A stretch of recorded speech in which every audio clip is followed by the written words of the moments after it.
हम स्टार्ट कर रहे हैं।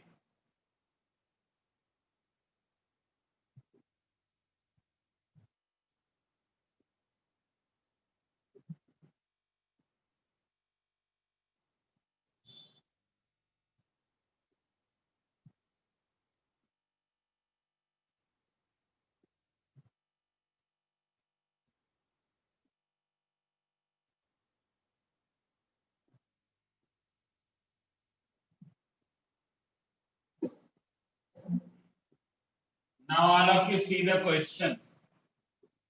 So here question 1, 2 is not required. Have you seen? 1, 2 is not required. Now question number 3, what is charge that you can do? How many times charge and mass of alpha particle, that also alpha particle, that is 2He4.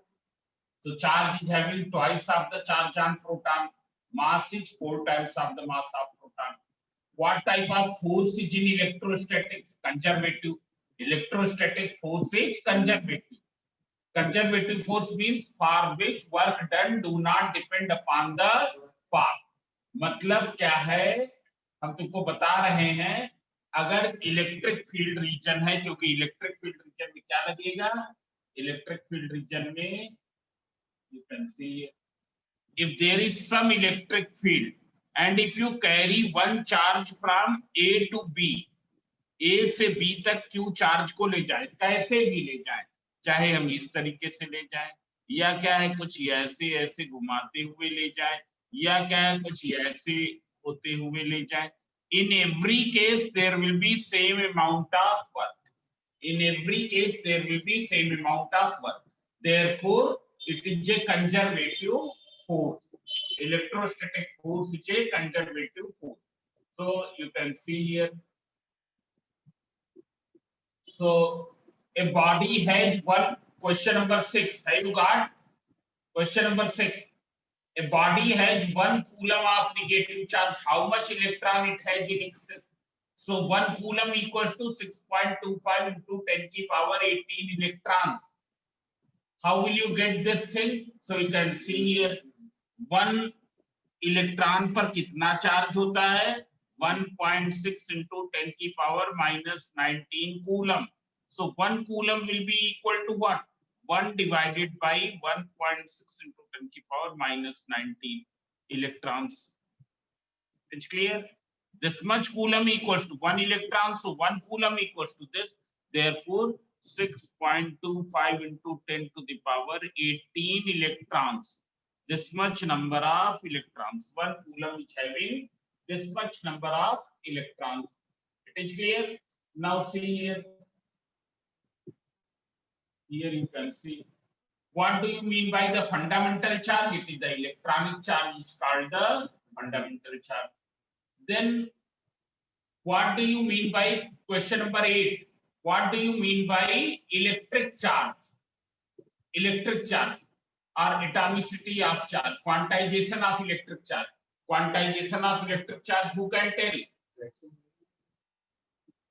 Now, Utkarsh, what do you mean by quantization of charge?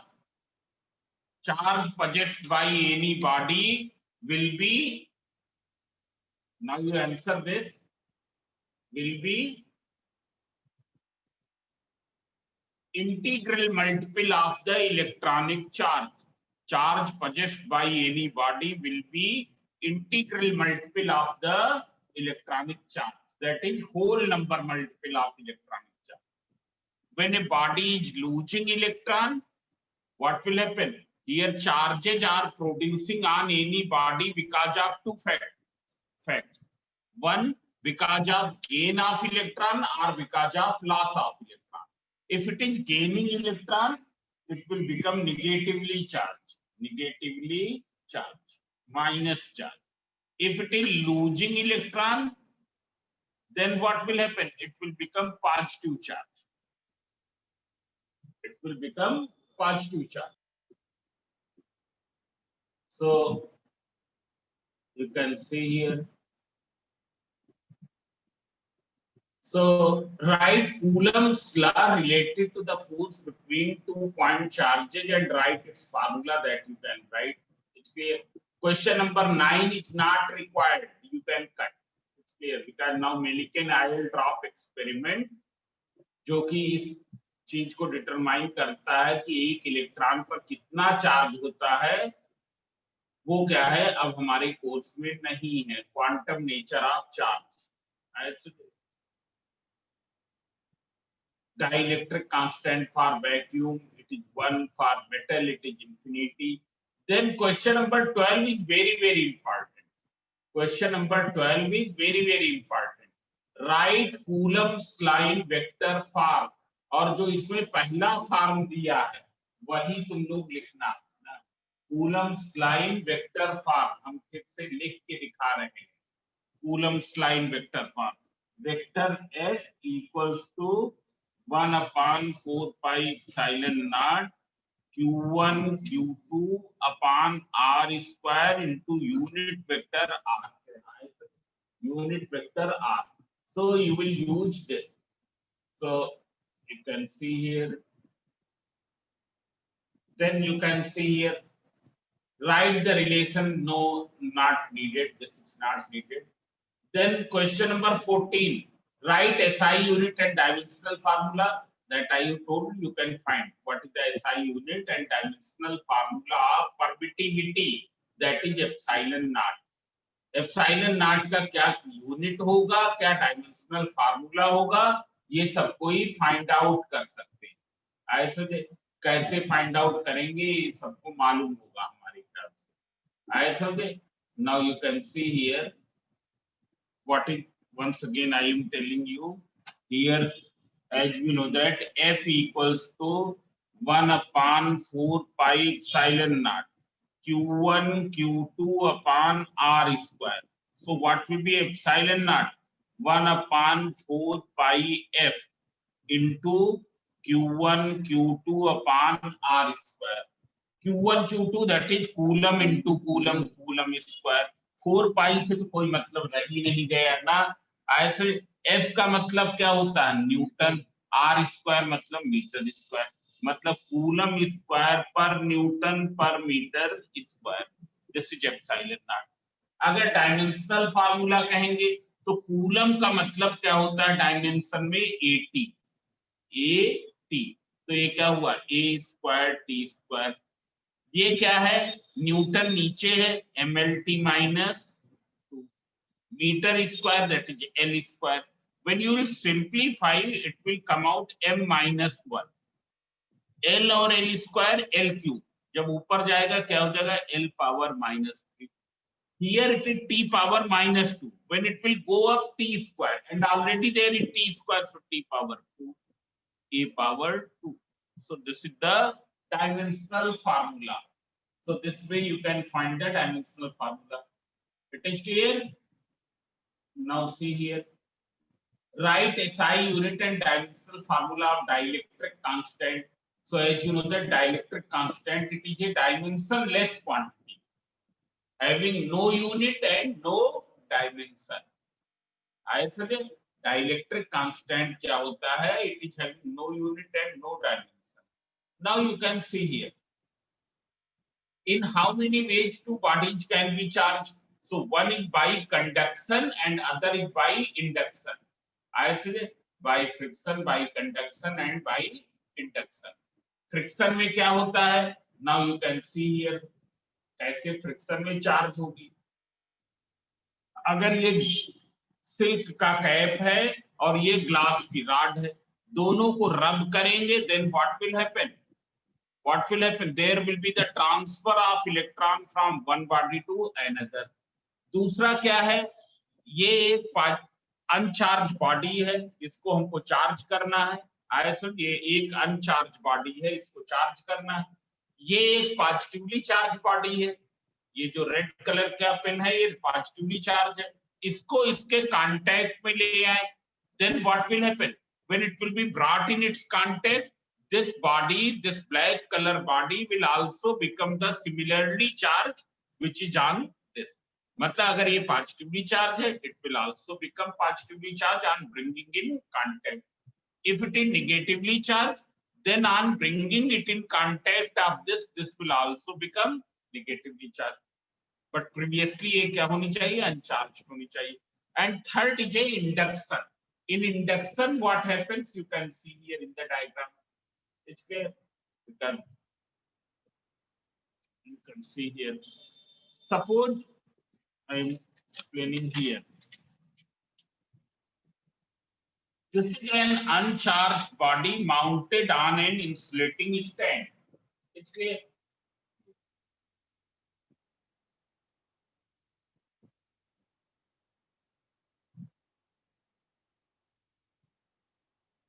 This is an uncharged body mounted on an insulating stand, and we have to charge it positively by induction. Induction में हम touch नहीं कराते हैं, तो ये इसको हमको positive charge देना है, तो इसके पास में एक हम निगेटिवली चार्ज बॉडी लाएंगे. निगेटिवली चार्ज बॉडी मीन्स एक एबोनाइट की रॉड को इसके नाक कैट से रब करके इसके पास में लाएंगे. तो ये क्या करेगा, ये तो कंडक्टिंग बॉडी है, ये इलेक्ट्रॉन को रिपेल कर देगा. इलेक्ट्रॉन सब यहाँ एक्यूमुलेट हो जाएंगे. पॉजिटिव चार्ज क्या हो जाएगा, यहाँ पर deficiency of electrons. What will happen, here there will be deficiency of electrons. So what will happen, this end will become positively charged, this end is negatively charged. Now keeping this here, you connect it with the earth. इस end को अर्थ से connect कर दें. इसको यहां बनाए रखते हुए इस इंड को अर्थ से कनेक्ट कर दें. अर्थ क्या है, it can absorb any amount of charge as well as it can supply any amount of charge. ये कुछ भी चार्ज सप्लाई कर सकता है और कुछ भी चार्ज एब्जॉर्ब कर सकता है, but itself it will not acquire any charge. Itself it will not acquire any charge. इसीलिए अर्थ को क्या कहते हैं, it is the infinite sink for the charges. Infinite sink for the charges. ऐसे तो जैसे ही कनेक्ट करेंगे तो ये इलेक्ट्रॉन्स क्या होंगे, ये यहाँ पर ऐसे फ्लो होके इसमें आ जाएंगे. ऐसे और ये इलेक्ट्रॉन्स क्या हो जाएंगे, सब खत्म हो जाएंगे. Now you remove the earthing. Remove the earthing, it is still here, so remove the earthing and then remove this. So as soon as you will remove it, what will happen, once again there will be the distribution of remaining electrons. मतलब जो electrons चले गए वो तो कोई मतलब ही नहीं, remaining free electrons का डिस्ट्रीब्यूशन होगा. और जब रिमेनिंग फ्री इलेक्ट्रॉन्स का रीडिस्ट्रीब्यूशन होगा तो इसमें तो इलेक्ट्रॉन पहले लूज किए थे, तो ये क्या हो जाएगा, पॉजिटिवली चार्ज बन जाएगा. हमने बताया ही है, इलेक्ट्रॉन लूज करने का मतलब पॉजिटिव चार्ज. इसी तरीके से अगर हमको निगेटिव चार्ज देना हो तो हम क्या करेंगे, इसके पास में ये एक इंसुलेटिंग स्टैंड है and it is a conducting body. It is a conducting body. It's clear. So see here, we will bring a glass rod rubbed with the silk cloth. When you will bring a glass rod rubbed with the silk cloth, तो ये तो glass rod positively charged. What will happen? It will attract to the free electrons. Therefore, here there will be the deficiency of free electrons. Deficiency मतलब यहाँ पर positive charge protein. Now you connect it with the earth. Earth से connect. तो अब क्या होंगे, electrons will move from here to here. और कब तक आएंगे, जब तक इस पूरे को न्यूट्रलाइज नहीं कर देंगे. ये जो पॉजिटिव चार्ज बिल्ड हुआ है इसको न्यूट्रलाइज ना कर देंगे. It's clear. Now here electron, it has gained the electron. So when you will remove this, remove the earthing and remove this, what will happen, earthing remove कर दिया तो जो इलेक्ट्रॉन आ गए हैं वो वापस जा नहीं सकते. इसको रिमूव कर दिया तो सभी इलेक्ट्रॉन्स, फ्री इलेक्ट्रॉन्स का रीडिस्ट्रीब्यूशन हो गया और ये क्या हो जाएगा, it will become negatively charge. So there are three ways. By friction, basic rule तो चार्जिंग का यही है, बॉडी इलेक्ट्रॉन गेन करेगी, नेगेटिवली चार्ज लूज करेगी, positively charge. So it is clear Tripathi? ये है Yes, sir. Yes, sir. को लगता है समझ में नहीं Tripathi. How is the Coulomb force between two charges affected by the presence of third charge? ये बड़ा अच्छा क्वेश्चन, हम इसको गायब करेंगे तो मैं आंसर पढ़ लिया। How is the Coulomb force between two charges affected by the presence of third charge? बताओ। अब ये हम तुमको बता,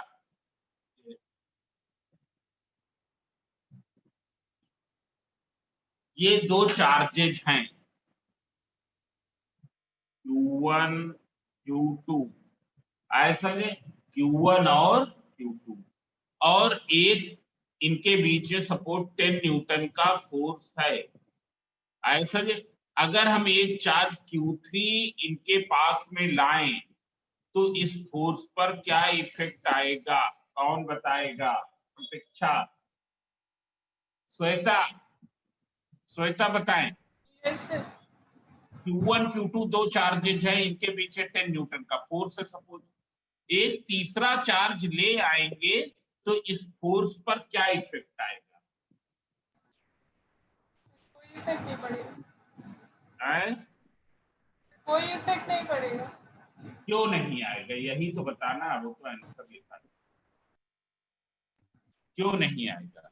क्यों नहीं आएगा उसका रीजन है क्योंकि Q1 Q2 के बीच जो फोर्स एक्ट करता है उसका फार्मूला क्या है?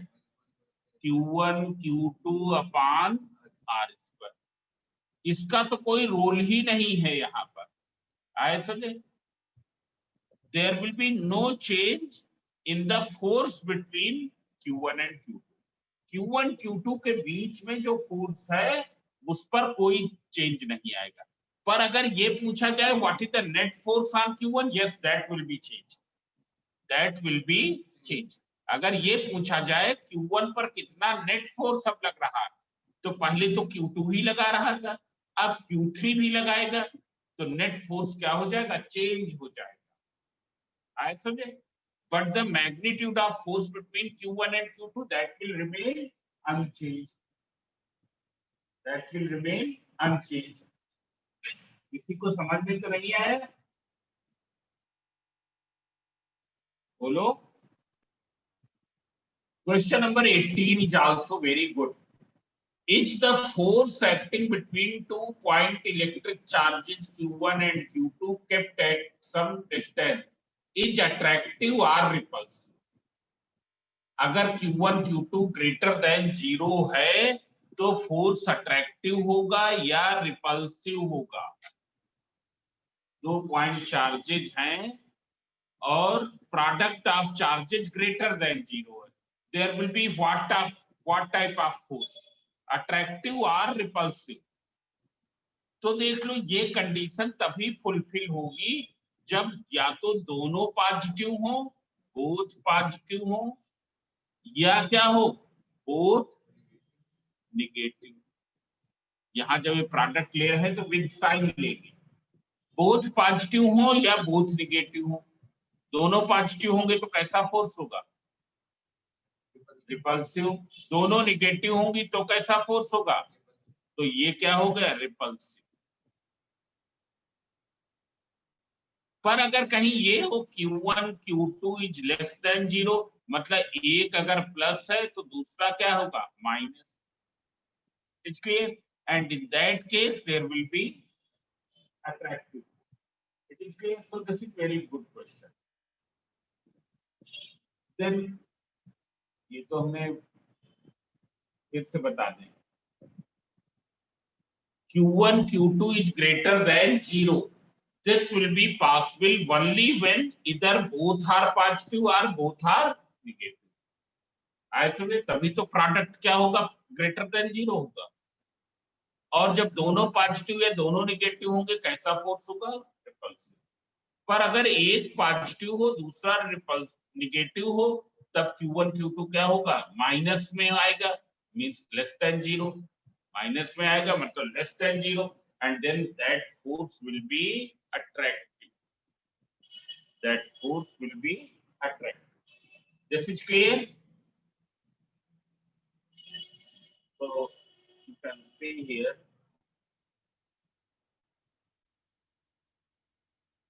अब इन पर हम नहीं जा रहे हैं, हम तो बुक अब एक्सप्लेन नहीं करेंगे, हम बता रहे हैं कौन से कर लेना।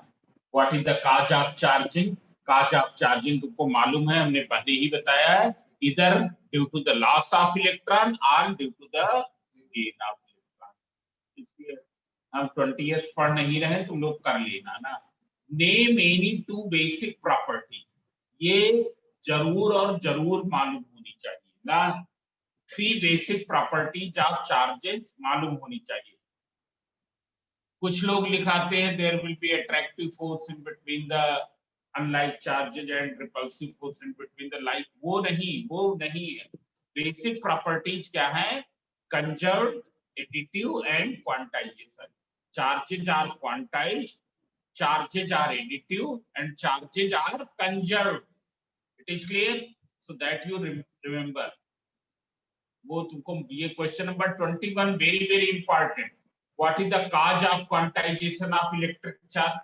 So see here, what is the cause of quantization of electric charge? You can see charges are produced in a body because of the transfer of electron from one body to the other.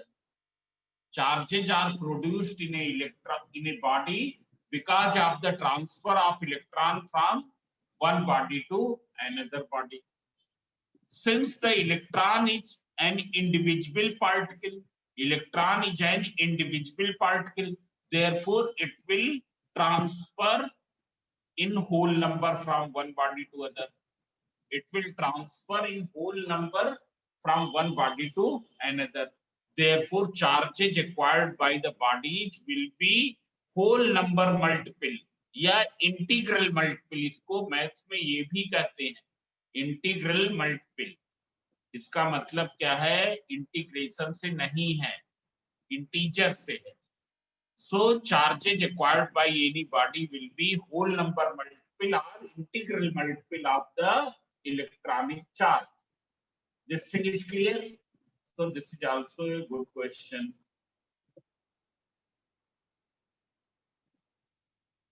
Then you can see question number 23. This is also given in your book and this is also very good. Can this charge of this coulomb of charge be given to a conductor? क्या ये charge किसी conductor को दिया जा सकता है? तो हम ये फाइंड आउट करेंगे कि इसके करस्पॉन्डिंग कितने इलेक्ट्रॉन्स हैं, इसके करस्पॉन्डिंग कितने इलेक्ट्रॉन्स हैं, ये चार्ज कितने इलेक्ट्रॉन्स के इक्विवेलेंट है। कौन सा फार्मूला अप्लाई करेंगे? तुमको मालूम है n equals to q upon e। e की वैल्यू क्या होती है? 1.6 इंटू 10 की पावर -19 कूलम। अगर ये होल नंबर आए तो है वो चार्ज पॉसिबल है, अगर होल नंबर ना आए मतलब वो चार्ज पॉसिबल नहीं है। This thing is clear? So you can see here. Then the quantum of charge is this. Is there any quantum of mass? No, quantum of mass नहीं। वो 24 करने की जरूरत नहीं है, 25th भी नहीं, वो हमने ऑलरेडी अभी बताया। Can be charge body which is in contact of earth? No, earth is always uncharge. Can a charged body attract another uncharged body placed close to it? Yes, induction के कारण। Induction में क्या है? कोई भी charge body अपने से पास वाली बॉडी में एक ऐसा चार्ज इंड्यूस कर देगी, निगेटिव चार्ज इंड्यूस कर देगी, ऐसे अपोजिट चार्ज इंड्यूस कर देगी। अपोजिट चार्ज इंड्यूस करेगी तो कैसा फोर्स डेवलप हो जाएगा? अट्रैक्शन। अब हम कुछ वो कर रहे हैं न्यूमेरिकल्स, शॉर्ट आंसर तुम लोग कर लोगे ना, तो इन पर हम नहीं जा रहे हैं बहुत। बताओ कौन सा बताएं?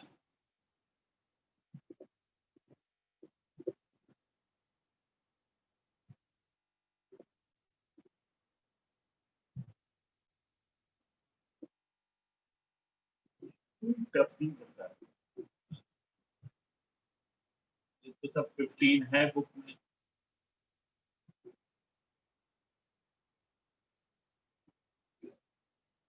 कोई जरूरत नहीं, 20th की कोई जरूरत नहीं है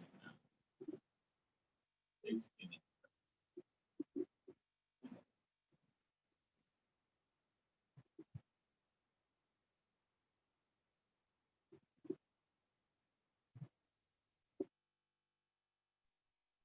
question number 19 you can,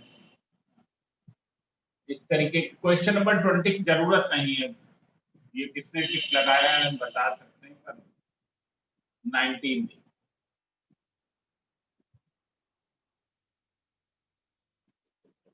Tripathi what are you doing, पहले हम लोग पढ़ ले क्वेश्चन को तो फिर बता। त्रिपाठी सबको टिक कर, त्रिपाठी है नहीं भाई।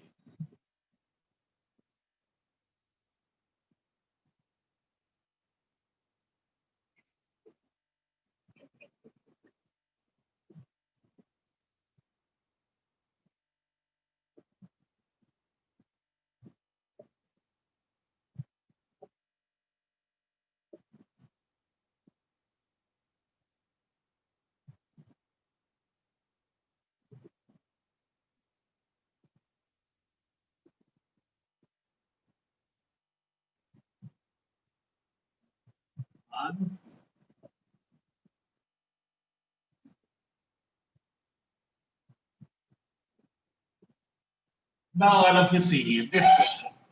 Here we have to find net force on Q2. Now first you tell me Gitanjali, 1 microcoulomb equals to how many coulombs? Gitanjali, Subhav Singh.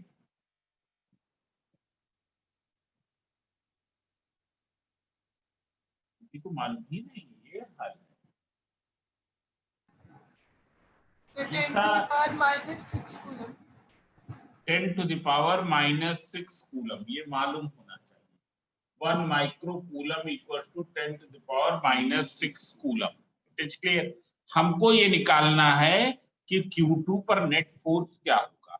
तो Q1 क्या है, Q2 को क्या करेगा, अट्रैक्ट या रिपेल।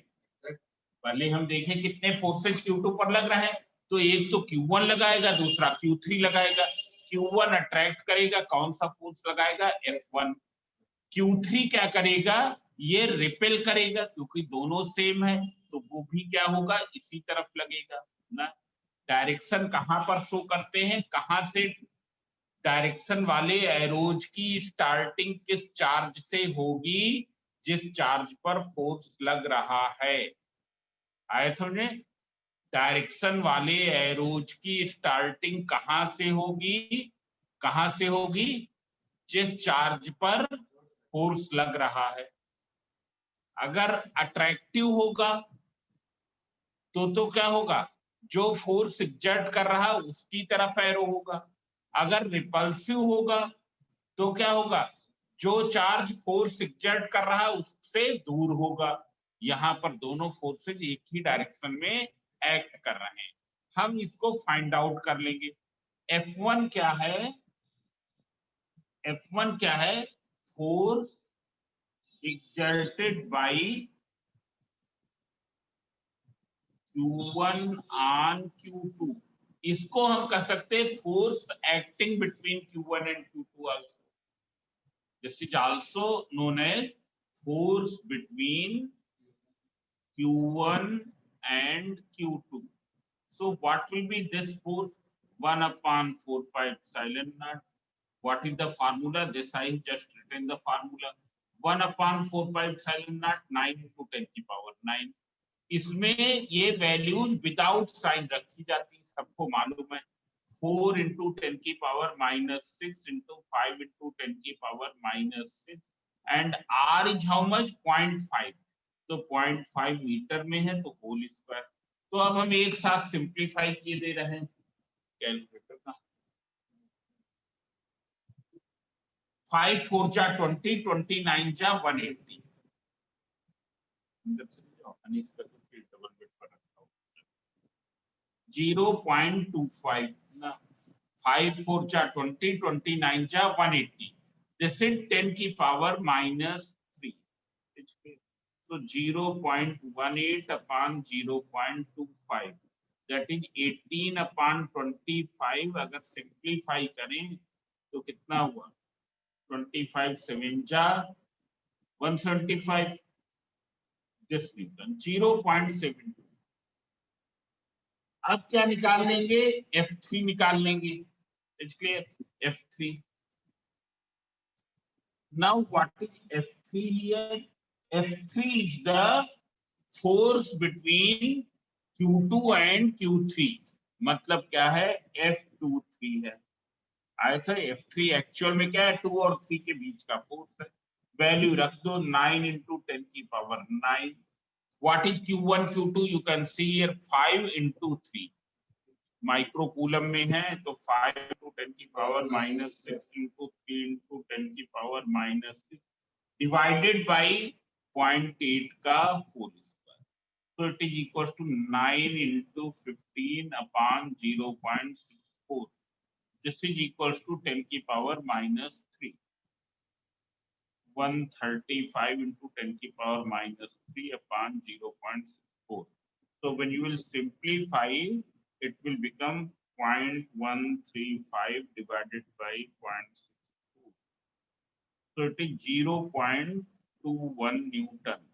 so net force दोनों add हो जाएंगे क्योंकि डायरेक्शन सेम है। No need to write anything about the direction because already you have shown, यहां पर दिखा दिया है तो लिखने की जरूरत नहीं है। So net force on Q2, so it will be equal to F1 plus F3, F1 plus F3, so you can find plus 0.21, that is equals to 0.93 Newton। It is clear? सबको समझ में आ गया? जिसको नहीं समझ में आया तो 2 मिनट में देख ले, जहां नहीं समझ में आया हमसे पूछ लेगा।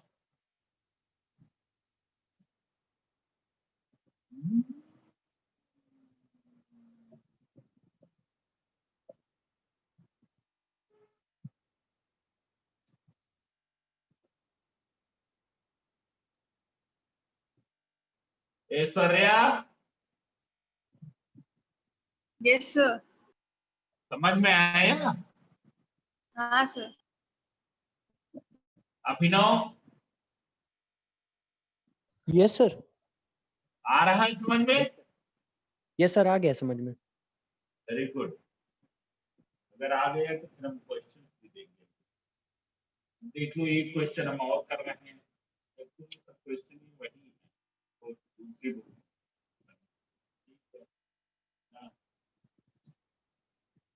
हमने दूसरी बुक के इसलिए दिए हैं ताकि क्या है,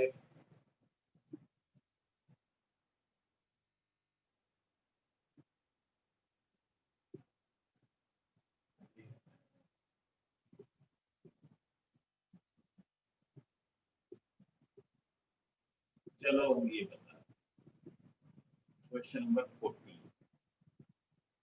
question number 14 you can see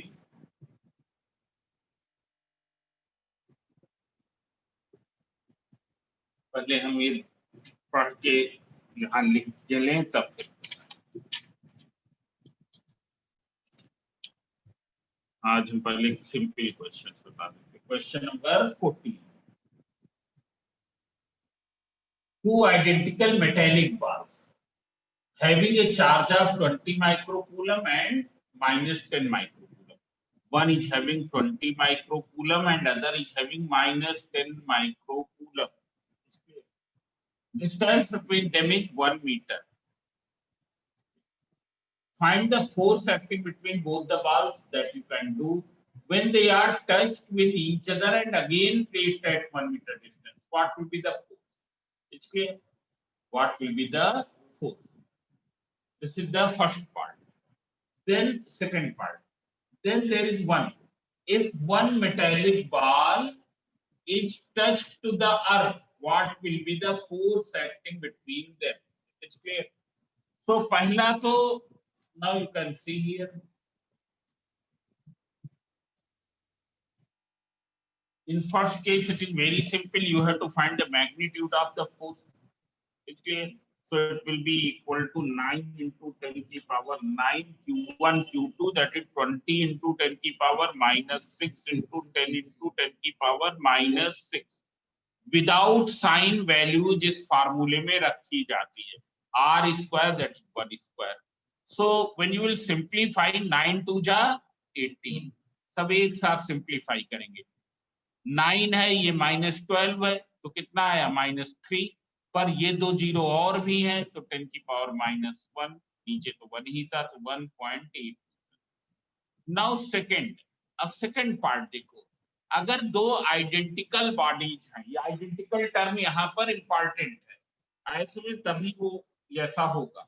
अगर दो आइडेंटिकल बॉडीज हैं, conducting bodies, and if they are touched together, अगर उनको दोनों को टच कराते, and these bodies are charged, suppose one is having charge q1, other is having charge q2, when they are touched together and separated, touch करा दें और touch कराने के बाद अलग अलग कर दें, तो क्या चार्ज हो जाएगा?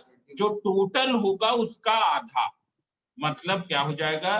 दोनों पर Q1 plus Q2 upon 2. It's clear. So see here, charge on each after touching and separating, charge on each after touching and separating. It will be Q1 plus Q2 upon 2. Time खत्म हो रहा है, पर हम लोग कर लेंगे, but हम यहाँ पर साइन के साथ रखेंगे क्योंकि charges are additive. So during the addition we take their sign also. इसलिए क्या उनका साइन है, प्लस है कि माइनस है? सो 10 upon 2 दैट इज इक्वल